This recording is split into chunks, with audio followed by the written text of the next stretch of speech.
2018 թվականին հասարակական կոնսենսուսը կառուցվեց նախկին բոլոր հեղինակությունների մերժման վրա։ Այն անձով քանդում էր հին համակարգը, ընկալվեց որպես միակ վստահելի դերակատար ու դարձավ քաղաքական լեգիտիմության հիմնական աղբյուրը։ Իսկ հետո Մաքս Վեբերի ապասրբացում հասկացությունը մեզ հուշում է ժամանակակից աշխարհի փոխակերպման մասին, դրա առասպելազերծ դառնալու մասին։ Ռոլան Բարտի առասպելաբանություն աշխատանքը դիտարկում է դրանք որպես հաղորդակցման միջոց վերլուծում առասպելների վտանգները։ Այս եւ այլ հեղինակների վերլուծությունը ցույց է տալիս, որ միֆերի, առասպելների ապամոնտաժումը կարևոր է, այն քննադատական մեթոդ է ու քաղաքական հասունացման դրսևորում։ Դրա կարևոր ու օգտակար փուլերից մեկը, քանի որ հասարակությունը դադարում է ապրել կեղծ հույսերով ու սկսում տեսնել իրական կյանքը իրական գույներով, բայց այս պրոցեսը կանոններ ունի։ Կործանարար է քանդել ամեն բան, չտալով փոխարինող իմաստ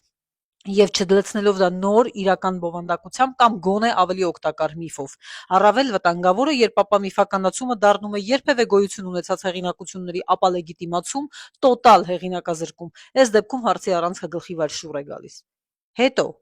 Հետո սկսվեց ամեն բանի ու ամենքի հիմնարար ու ինստիտուցիոնալ հեղինակազրկման ռեժիմը։ Չկան կարմիր գծեր, փակ թեմաներ, ակնածանք պահանջող վարքագծային մոդելներ։ Ամեն բան քննարկելի է, ամեն բան դատապարտելի է, ամեն բան սակարկելի է, ամեն բան կարելի է։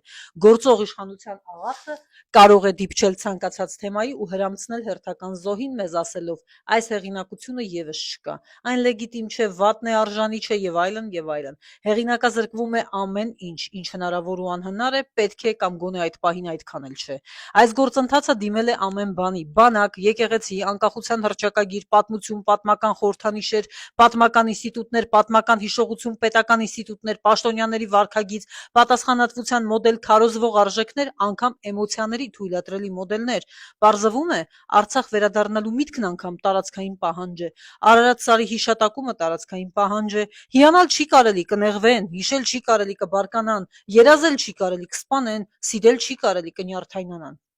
Հանուն ճշմարտության ասեմ, կան դեպքեր, երբ ոչ թե հեղինակազրկվում, այլ քանդվում են միֆեր, առասպելազերծվում են դրանք, որոնք օգտակար են թե հասարակության ու թե անհատապես վերցրած մարդու համար։ Օրինակ, հող հանձնողին հանձնենք հողին բանաձևը, ճակատագրական պահերի համար իբր փայփայված իբր ուժեղ գեներալները, հարց լուծողները, պսևդոինտելեկտուալները, պսևդոփրկիչները, մեր բարեկամների, դաշնակիցների ու թշնամիների մասին պատկերացումները։ Մեզ թշնամի պետք էլ չի, եթե անկեղծ, մենք ինքներս ամեն բան կարող ենք անել, մենք ինքներս մեզ կոչնչացնենք վիրտուոզ կերպով։ Կամ ինչ արժի միայն Արցախի ողբերգական կորստի նկատմամբ եղած վերաբերմունքը, հանրային արձագանքը, միֆեր հակառակը սпасելը ու դրանից վախենալով ոչինչ չանելը։ Ինքը հասարակությունը աշխարհում իր տեղի ու դերի մասին ունի այնպիսի պատկերացումներ, որոնք այլ բան քան առասպել չես անվանի։ Քրիստոնյա ենք, աշխարհը չի թողնի մեզ սպանեն, շարլանզնավոր ունենք կամ ունեինք, Ֆրանսիան մեզ կօգնի, այդքան հայ կա Ամերիկայում կօգնեն, Ռուսաստանին Արցախը ավելի պետք էր, քան մեզ, էթո պահեին ու էսպես շարունակ։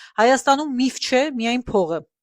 դրա հանդեպ ունեցած սրբազան հարգանքը, հանուն դրա բոլոր հնարավոր ու անհնար գործարքները, իմաստային ու գոյաբանական համընդհանուր, թե կուզեք ազգային, թե կուզեք ոչ սպառողական, գաղափարական այլընտրանքի բացակայությունը ու տոտալ հեղինակազրկումը ստեղծել են ինքնության վակուում, որն էլ բերում է որպես հասարակություն ու պետություն մեր տեղի ու դերի մասին դեֆորմացված ու հատվածային ընկալումների։ Չկա բացարձակապես ոչինչ, որը կմիավորի Հայաստանի բնակչության գերակշիռ մեծամասնությանը։ Խոսքն իհարկե ընտրական, էլեկտորալ մեծամասնության մասին չէ։ Իշխանության տեսանկյունից, եթե հարցը քննարկենք, իրական Հայաստանի կոնցեպտը ի սկզբանե այդ վակուումը լցնելու ձախողված փորձ էր, որովհետև այն ուղղակի բոլոր ապալեգիտիմացված ու հեղինակազրկված երևույթների համակցությունն է, առանց ինքնուրույն ու հանրային կոնսենսուս ունեցող բովանդակության։ Ընդդիմության տեսանկյունից էլ Փաշինյանին հեռացնելու օրակարգը եւս այդ վակուումը լցնելու բանաձև չէ, որքան էլ պարադոքսալ թվա։ Դա եղանակ է, բայց ոչ բովանդակություն։ Ու այս ամենի ֆոնին, այս ամենի հեղինակը ինքը դարձել է